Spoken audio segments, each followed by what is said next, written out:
Brothers family. Magick La Croix back with another video.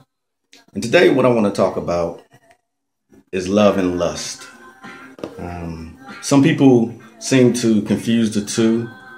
A lot of people come to me or inbox me on Facebook with, bring my lover back or something like that, something to that effect, or I want a certain girl, and it's quite natural for us to want to love and be loved. But there are those that are out there that actually just want a certain person based on their sexual attraction. So I understand the difference between the two, and you can use the occult or magic, spirituality to get these things that you want in your life. That's one of the most commonly requested rituals that are asked for in the occult. Okay, with that being said, just make sure that when you want a person, do you want them for love purposes? Do you want them as a mate for the rest of your life or to share a life with? Or do you just want to sleep with that person? Just be completely honest with yourself. Again, with this particular topic, the law of attraction truly applies. Are you doing things to make yourself sexually attractive to the opposite sex? You should keep yourself clean. I know, sounds ridiculous, but it's honestly things that we do as people to attract the opposite sex. Keeping ourselves clean shaven, intelligence, whatever the case may be. But as I said, just be honest with yourself about what you actually want to attract in your life. Law of attraction is a universal law.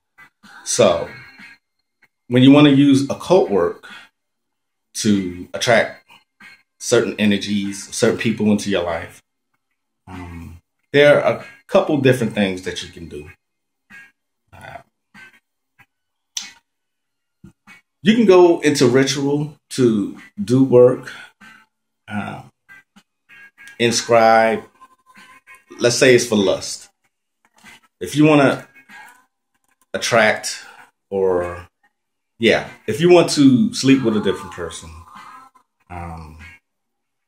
for lustful purposes, just because you think they have a nice body or you're just that sexually attracted to them, it's fine. You take a red candle.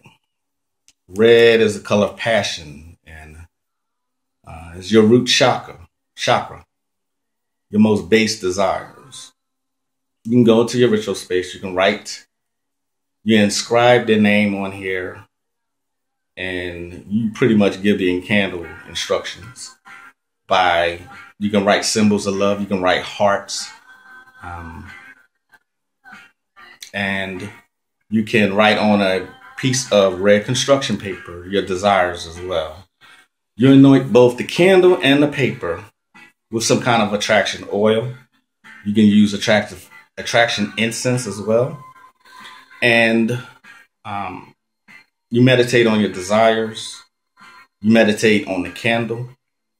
And you would do this for about 7 days.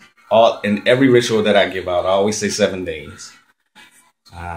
Because you're repeating the ritual, you're repeating the desire for the universe to bring that which you want to come to you. If you're not inhibited, you can focus on your desires while bringing yourself to orgasm and rubbing your sexual fluids on that candle. That's a very powerful technique. It may sound weird or, out there, but it actually works. That's for lustful purposes. At the same time, if it's just true love that you're wanting to attract into your life, you can use a pink candle, pink construction paper. Attraction incense, attraction oil. Always anoint the candles with what you desire. Again, this is all based on the law of attraction.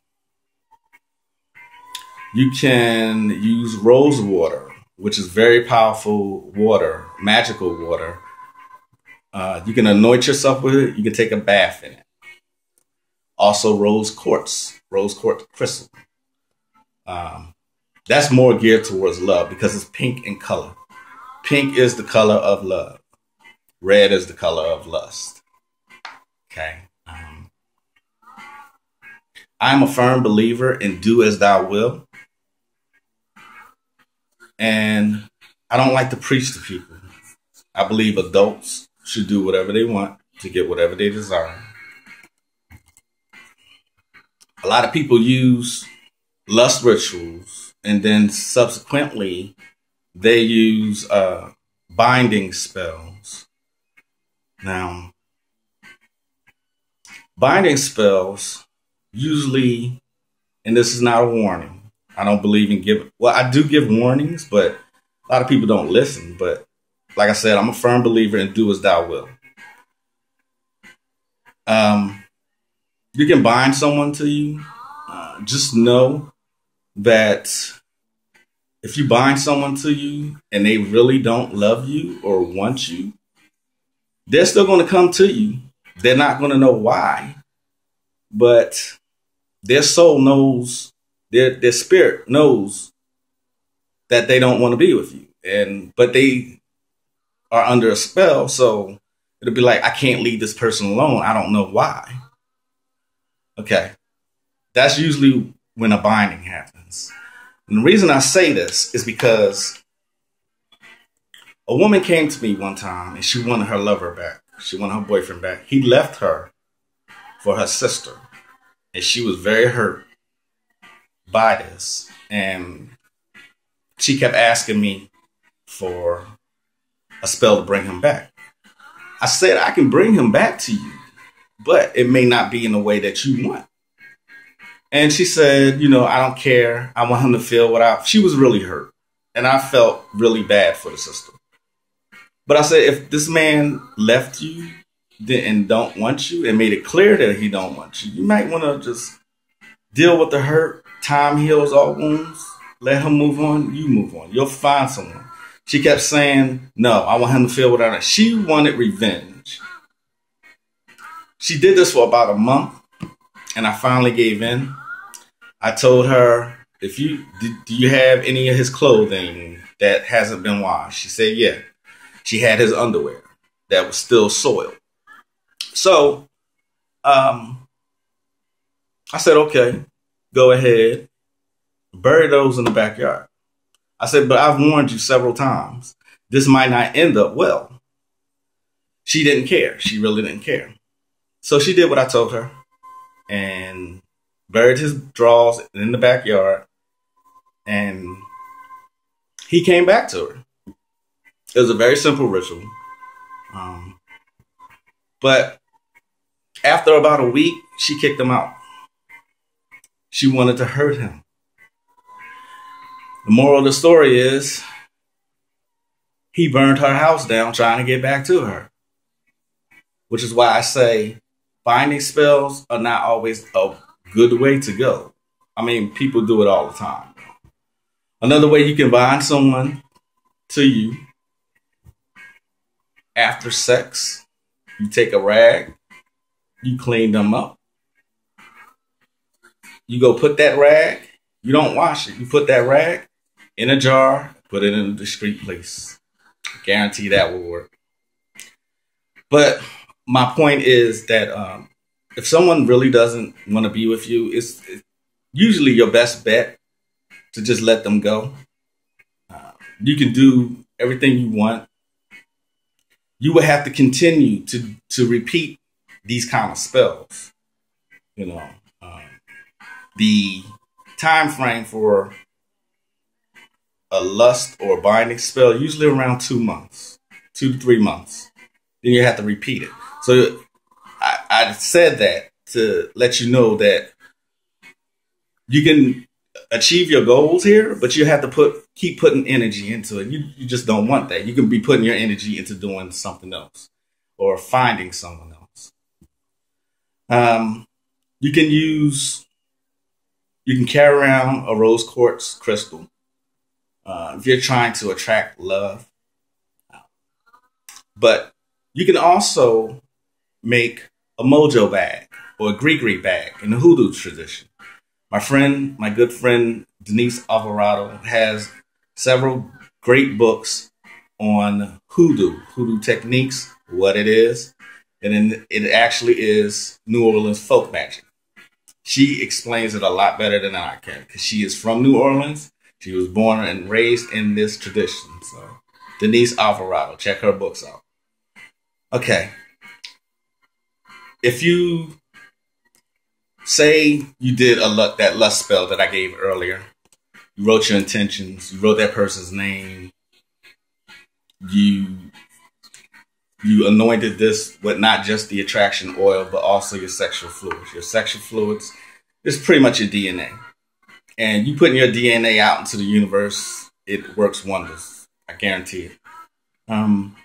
Once the candle has burnt down, you can make a Grisi bag. And this will increase your sexual magnetism once you go out somewhere. What you can do is make a Grisi bag. They look like this. Small Grisi bag. They usually contain herbs, wax, personal effects, and they work wonders. Like say you go to a club or something like that. You take the remaining wax, you put it in a bag, you put red lodestones, which are magnetic in nature. You put that in the bag. You can put Damiana herbs in that bag. You anoint the bag also with the attraction oil that you used in the ritual. And you can make in red this symbol. Represents life, increases your sexual magnetism, prevents you from getting STDs. I'll show that again. Very simple. Represents life. Okay. You put all of that in your Grisi bag. You spit in it. You breathe into it. And you blow cigar smoke into it. These may sound weird or out there, but Grisi bags do work. They work wonders. And that would increase your sexual magnetism. I've done this before, and I've taken my Grisi bag out or my mojo bag out with me to a club, and it was like I got mad attention that night at the club. So these things work. So that's part 1 of Love and Lust. I'll be back with a part 2 as I'll go deeper into love and lust magic.